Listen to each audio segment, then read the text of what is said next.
Hi and welcome back to another Mr. Talk Maths video. This week's problem is finding the area of this small circle. We've got two circles inside a rectangle, both tangent to each other, and we need to work out the area of the smaller circle. So to do that, we need to work out the radii, or radiuses, depending on which one you prefer. Radiuses seems to make more sense, but radii is the right way. So there we go. Right, moving on. You can, I'd encourage you to have a go at this problem yourself first, see what you can do. And if you've got a different method, because I can only really find one method that works, if you've got a different one, please share it in the comments, because I like seeing new methods, new ways of solving these problems, because these are all tools in our toolbox to solving these problems, really. The more we can gather, the more we can understand and know, the better chance we've got of solving more and more problems. Okay, without further ado, I'm going to get started on the problem. So the first thing you want to do with circles, or I would want to do anyway, is put on the important radii, the radiuses of the circle, okay? So I've put on those, and they're the vertical ones, horizontal ones, and the ones that are going to be connecting the two circles. Now, from that point, the only method that really I could find that worked at the moment, or currently at least anyway, is one that involved using a method, which I'll get onto very shortly. I don't want to say it just yet because it gives the game away. But first what I'll do is I'll label these. Now that is a height of 4 because the radii of this larger circle touches either end. The diameter is the height of this rectangle, so that's got to be 4. Now that then also has to be 4 because that's a radius. And then this smaller circle we don't know, so I'm going to call that r at the moment. Now that means that this length here is a length of 4 plus r, because we've got 4 here and we've got r here. So the method that I found, or the method that I use, is Pythagoras. You might have spotted that already. Once you've got these drawn on, it's a bit obvious, and usually it's quite common with circles to use that. That's where the equation of a circle comes from. So what I can do for my Pythagoras, if this is r here, this must be r, which means that this length just above that is going to be 4 minus r. Now this width along the bottom here, well, if I do 9 take away 4, that's 5. 5 take away r is 5 minus r.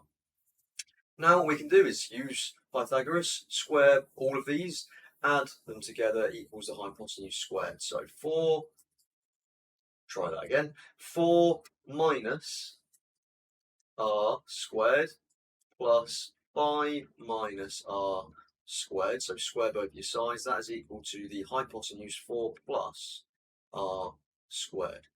Okay, so we'll expand all those brackets now. We've got 4 minus r and 4 minus r plus 5 minus r and 5 minus r is equal to 4 plus r times by 4 plus r.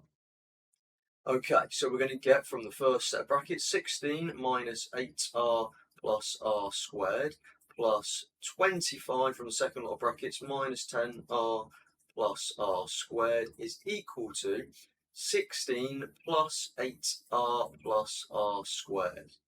Okay, now I want to collect my like terms on the left hand side, so I'm going to get 2r squared minus 18r plus 41. 25 add 16 is equal to 16 plus 8r plus r squared. I'm now going to take away r squared from both sides, so that will leave me with 1r squared on the left. Take away my 8r, leaves me with minus 26r. 41 take away 16 leaves me with 25 is equal to 0. Now, you can use quadratic formula, of course, but we can also factorise this quite nicely. So we're going to get r minus 25 and r minus 1. So the solutions, therefore, are r equals 25 or r equals 1. But hopefully it's quite obvious that r can't be 25 because the total width of the rectangle has to be 9, so that doesn't make any sense, and the height is 8. So r can't be 25, so r has to be 1. So the radius of this smaller circle is 1. Area of a circle is pi r squared, so pi times 1 squared leaves us with an area of pi centimetres squared, which is our final answer. Okay, I hope if you tried this problem you're able to get the same, and if you used a different method then please leave that down in the comments, because I really enjoy reading those, especially ones I particularly like ones that are on coordinate axes or grid system. They're my personal favourite. Yeah. Anyway, right. I'll leave it there. It's a quicker one this week, and I will see you next week for another video. If you like this video, then there should be plenty more videos just up here. Hopefully it's here. That's where it should be. The one that you want to watch next. Okay. See you in the next one. Bye bye.